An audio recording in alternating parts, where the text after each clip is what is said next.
The South African Human Rights Commission has written to the National Police Commissioner, Lieutenant General Fannie Masemola. That's regarding the continued arrests of adult private users, possessors and cultivators of cannabis, particularly within the Rastafarian community. Arrests persist despite the decriminalisation of private use and possession of cannabis and a SAPS issued moratorium on cannabis-related arrests. Now, Presidential Cannabis and Hemp Steering Committee member Ras Gareth Prince joins us for more. A very good evening to you. Merry Christmas. What you have essentially been saying here is, despite a law permitting the private cultivation and use of cannabis by adults, arrests of cannabis users are still taking place. Why do you think that's the case?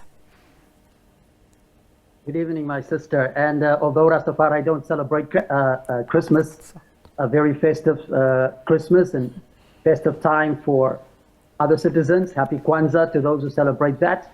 And it's rather sad that during this festive time that Rastafari have to complain about the fact that arrest in relation to cannabis offenses still persist, and that there is still no justice and relief for members of the cannabis community, despite it being 6 years since the Constitutional Court granted members of the cannabis community, adult members, the right to use, possess, and cultivate cannabis. And bearing in mind that arrest and detention is the most severe sanction that a constitutional democracy such as ours has against private citizens, we feel that arrest should only be used for the most serious of crimes, and that there is no need to arrest people for cannabis offenses when the police can warn them to appear in front of court. The Constitution demands that the least intrusive manner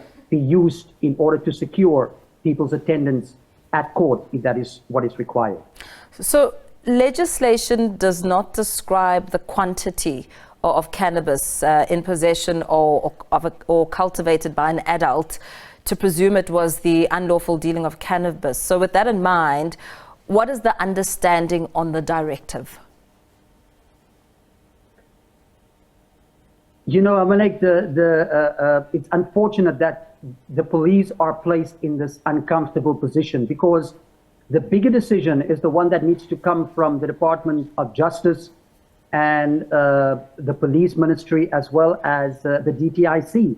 Because even though people have the right to use, possess, and cultivate, the anomaly is that people are not allowed to buy. There's no legal source of cannabis, any place where people can legitimately go and buy cannabis. So every member of the cannabis community risks arrest every time when he or she wants to exercise his or her right to use cannabis.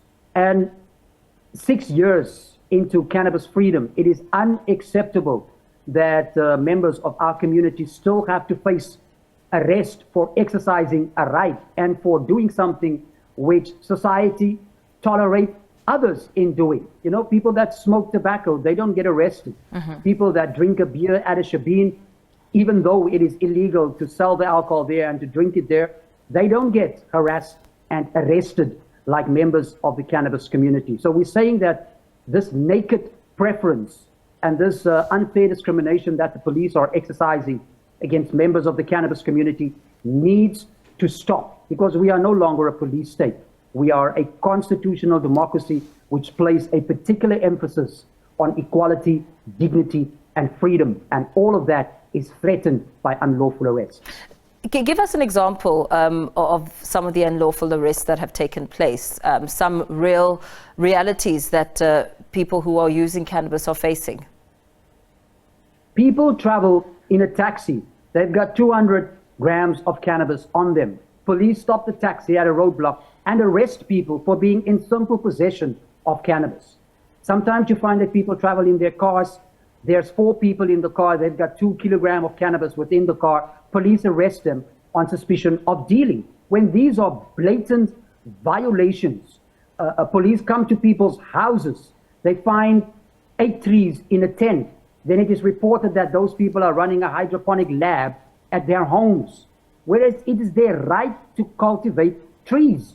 And the government cannot prescribe to us whether we should grow those trees indoors or outdoors. That's part of what the freedom of cannabis means. Government cannot force members of our community to just want to smoke cannabis, because some people, they don't want to smoke. They want to use the medicine. They want to make the oil, or they want to use the cream or the balms, or people want to have edibles. They should have the freedom to do that. And it is about time that we change the conversation away from arrest and detention or substance use and abuse towards economic empowerment. Because the issue around the so-called harm in relation to drugs is not a real issue. It is a perceived issue. And those who are driving this perception or informing this perception and narrative, they don't have the best interests of South Africans at heart. When you talk about a perceived issue, what are you talking about? What do you mean when you talk about how this is all a perception? If we are really concerned about harm to people, then we should seriously do something about the fact that tobacco is the #1 cause of preventable deaths amongst humanity. Alcohol is the biggest culprit in serious crimes, in gender-based violence. It costs society billions. But we see that the members of these community are not treated in the same manner as members of the cannabis community, whereas cannabis is the subject of a master plan and can be the source of food, clothes, shelter, and medicine, and as well as energy for people. But still, government has not gotten its act together in relation to the commercialization of cannabis and allowing those who have been marginalized to share in the benefit that this industry brings to our people.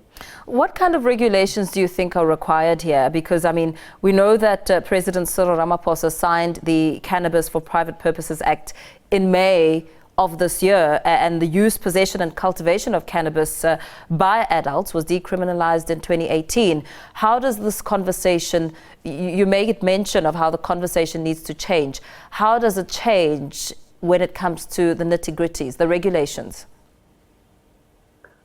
My sister, it's very difficult to talk in the one hand about cannabis commercialization, but on the other hand, we still want to maintain cannabis criminalization. These are two talks that are not contradictory. They cancel each other out.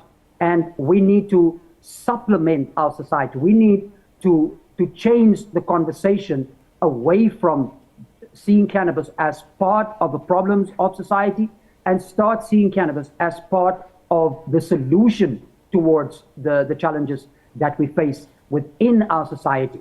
The industrialization that can happen as a result of us forming a positive relationship with cannabis is tremendous. And cannabis affords us with one of the most realistic opportunities to get ourselves out of the economic challenges that we face within our society.